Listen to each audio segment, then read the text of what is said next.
हाँ तो बच्चों, आज का हमारा टॉपिक है कि जो शेयर कैपिटल है, जब हम शेयर अलॉट करते हैं तो उसका अकाउंटिंग ट्रीटमेंट किस तरह से करते हैं, उनको उसका हम लेखा किस तरह से करते हैं। तो उसकी जो जनरल एंट्री हम बनाते हैं, तो उसको बनाने के लिए जो हम प्रोसीजर यूज़ करते हैं वो किस तरह की, आज हम ये देखेंगे। इस प्रोसीजर में सबसे पहले आता है कि जब कंपनी ने शेयर जो है शेयर का जो मेमोरेंडम है वो रिलीज़ किया और उसके साथ में एप्लीकेशन फॉर्म रिलीज़ किए, तो लोगों ने उस एप्लीकेशन फॉर्म को भर करके उस कंपनी को भेजा कि हमें इतने इतने शेयर चाहिए। और इस तरह से जो एप्लीकेशन आती है उसके लिए कंपनी अपने शेयर का कुछ अमाउंट जो है प्रति शेयर कुछ अमाउंट बुलाती है एप्लीकेशन के साथ में। तो जब कंपनी उस एप्लीकेशन को रिसीव करती है, तो उस रिसीव करते समय जो कंपनी एप्लीकेशन को एक्सेप्ट करेगी, तो उसके साथ ही साथ वो एप्लीकेशन का मनी भी एक्सेप्ट करती है। और वो मनी जब कंपनी के पास में आता है तो कंपनी के अकाउंट में जमा होता है। तो इसकी एंट्री क्या होगी, जमा हो रहा है ये कंपनी के अकाउंट में, तो बैंक अकाउंट डेबिट।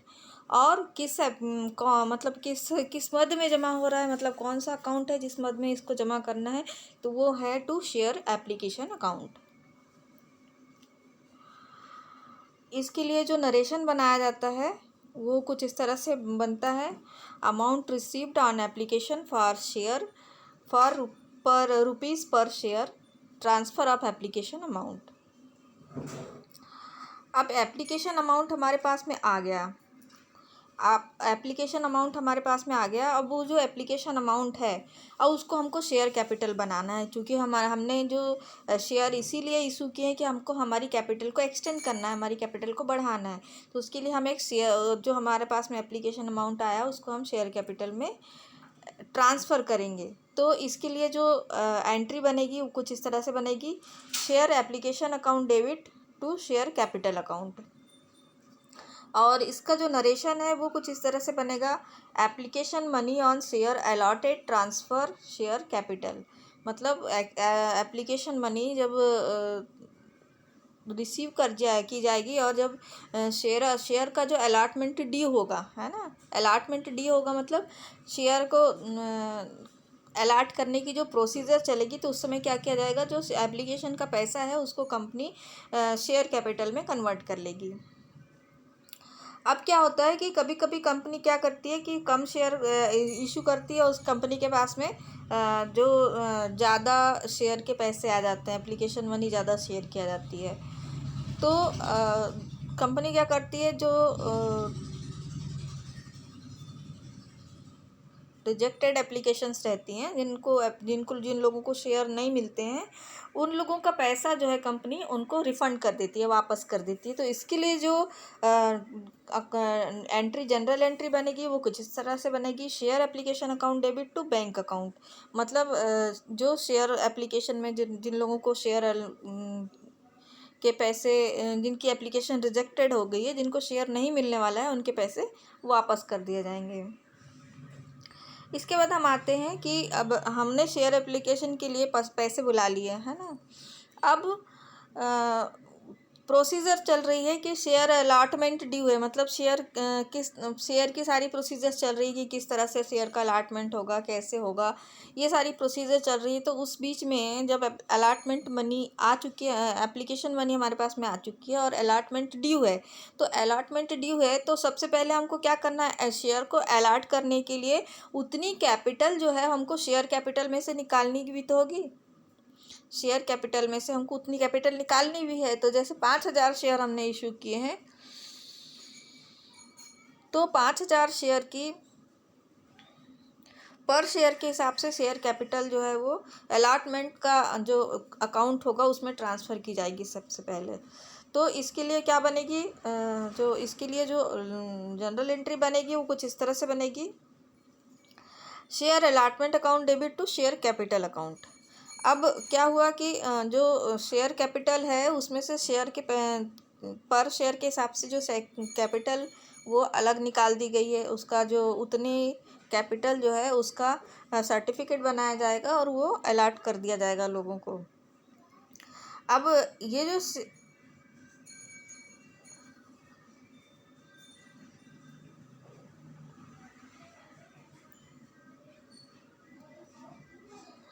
अभी जो हमने अलॉट करना है लोगों को शेयर कैपिटल, मतलब शेयर जो सर्टिफिकेट अलॉट करना है, तो उसके लिए हमने अलॉटमेंट के लिए भी कुछ पैसे मंगाए हैं उनसे। जैसे 100 रुपये का शेयर था, हमने एप्लीकेशन में 20 रुपये मंगा लिए, 20 रुपये हमने अलॉटमेंट में भी मंगाए कि भाई 20 रुपये आप अलॉटमेंट में जमा कर दो। एक साथ मत दो आप पूरे 100 रुपये, हम 20 रुपये आपने एप्लीकेशन में जमा किए, 20 रुपये अलॉटमेंट में कर दो, बाकी के लिए हम आपको बाद में कॉल करेंगे, बाद में बोलेंगे कि आप जमा कर दो। तो जो अलॉटमेंट के समय जो कॉल किया जाता है लोगों को, तो वो जब पैसे अलॉटमेंट के जो वो लोग जमा करते हैं, तो उस समय जो एंट्री होती है वो कुछ इस तरह से होती है, क्योंकि पैसे वो जमा करेंगे तो bank account debit to share allotment account.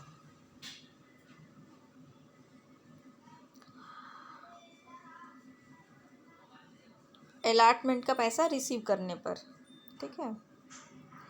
कभी कभी कंपनी क्या करती है कि एप्लीकेशन के समय ही अलॉटमेंट का मनी बुला लेती है कि भाई एप्लीकेशन और अलॉटमेंट का पैसा आप साथ में दे दीजिए। तो इसमें क्या, अब इसके लिए क्या एंट्री होगी, तो इसके लिए सबसे पहली एंट्री जो है वो कुछ इस तरह से होती है, इसमें दिया नहीं है, bank account debit to share application and allotment account. और जब उसको शेयर कैपिटल में कन्वर्ट किया जाएगा तो share application and allotment account to share capital account, जो ये नीचे दिया हुआ है। अब क्या हुआ कि हमने एप्लीकेशन शेयर अलॉट कर दी है, ठीक है। अब क्या है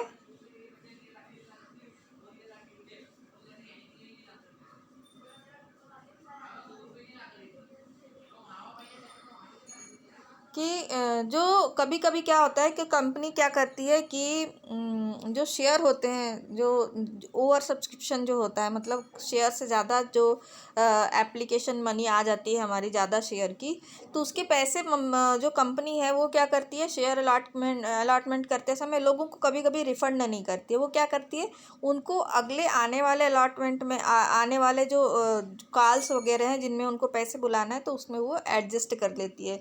तो एडजस्ट करने के लिए, जैसे कि अब एप्लीकेशन में ज़्यादा पैसा आ गया तो उसको हम अलॉटमेंट में किस तरह से एडजस्ट करेंगे, तो उसके लिए जो जनरल एंट्री बनती है वो बनती है share application account debit to share allotment account. मतलब एप्लीकेशन अकाउंट का जो एक्सेस मनी है, जो ज़्यादा पैसा है, वो शेयर अलॉटमेंट में जो है वो एडजस्ट कर दिया गया है। इसी को हम नीचे नरेशन में देंगे, application money on share of rupees पर share adjusted amount due on allotment, मतलब उसको अलॉटमेंट में एडजस्ट कर दिया गया है। तो अब हमारे पास में क्या क्या हो गया कि हमने एप्लीकेशन मनी मंगा ली है और हमने अलॉटमेंट मनी मंगा ली है।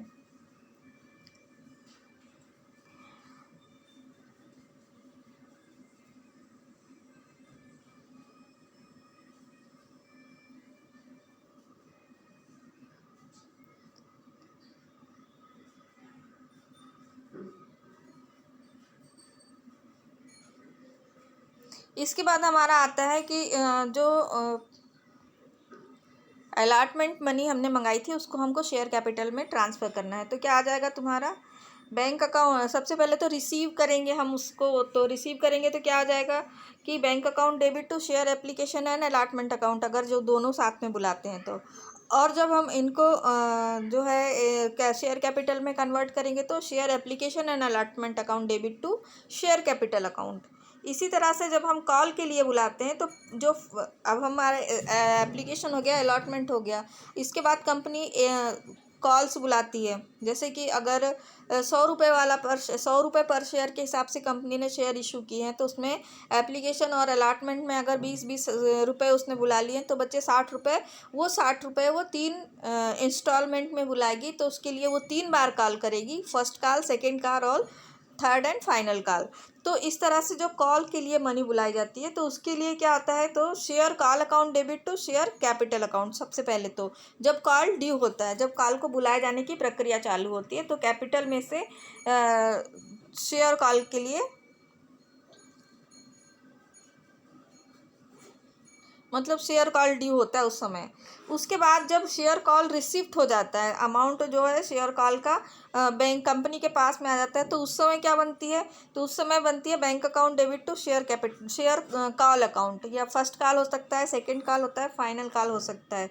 अभी जो कॉल मनी रिसीव करती है कंपनी, है ना, और उसके पहले जो कॉल मनी ड्यू होती है, तो कॉल मनी ड्यू की एंट्री जो है वो कब होती है, जब अलॉटमेंट मतलब हो जाता है, शेयर का अलॉटमेंट हो जाता है, उस समय कॉल की ड्यू एंट्री बनाई जाती है उस डेट की, कि ये वाला कॉल अभी ड्यू है उस। और जब और इसके लिए मनी कब 2-3 महीने, 4 महीने, 2 साल बाद बुलाई जाएगी, तो वो भी उसमें पूरा डिस्क्रिप्शन में दिया रहता है। और उसके बाद जब उसका टाइम आता है, उस समय उसको कॉल किया जाता है, तो उसके बाद जो मनी रिसीव होती है, तो उसकी एंट्री उस समय आने वाले टाइम में की जाती है। तो उस समय वो bank account debit to share call account कहलाती है।